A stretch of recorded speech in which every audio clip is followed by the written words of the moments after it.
Okay, so we've got our number one piston installed. We checked everything. Everything looks good.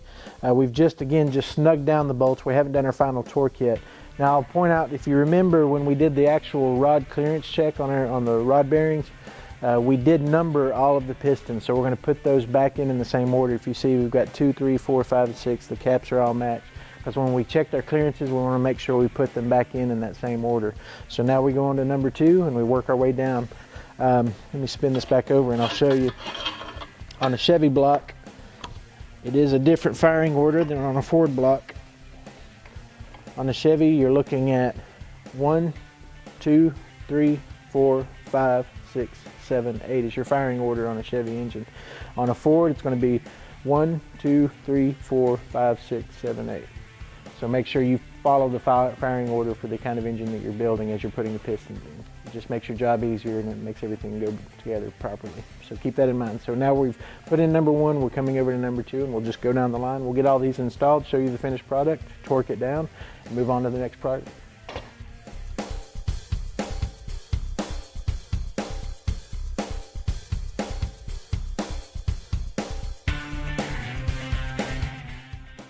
Okay, so now we've got all the pistons installed. It's time to torque down all of our rod bolts. This is a 70-pound torque on these. We're going to do it as we've done with everything else in 3 steps. We'll go 30, 50, 70. Now with the rod bolts, we don't have to do it from the center out. Since they're all separated, we can just do one rod at a time. So we're just going to pick the ones that are up, get them all torqued down, then go to the ones that we can't get to, turn the engine until we can get access to those and do those.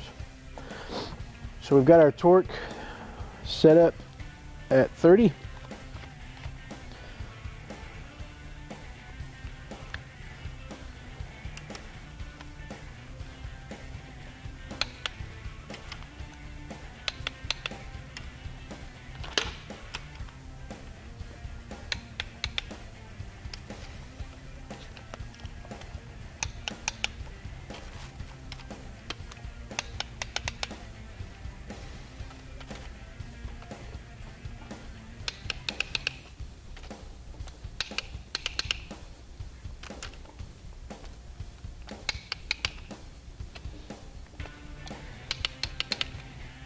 And we're going to go up to 50.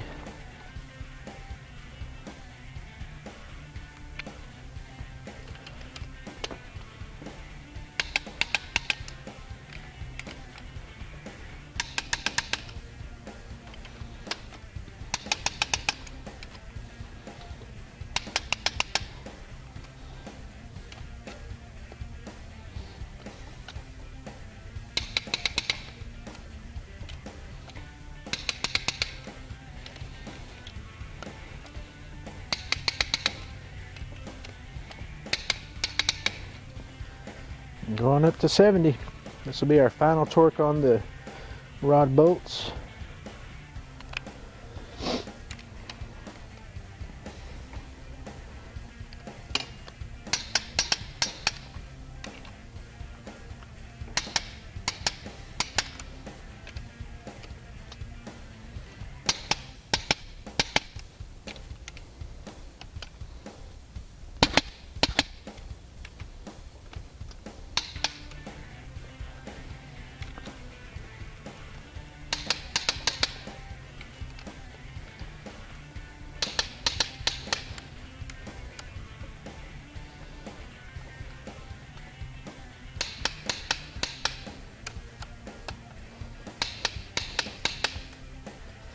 Now we'll put our torque wrench down, turn the engine slowly. Again, this is not an old system. We've got it lubricated, but we don't want to have to turn it any more than we have to.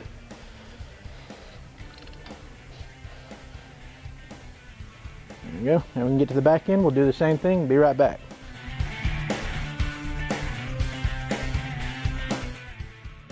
Okay, so we finished our bottom end assembly for the final time on our block.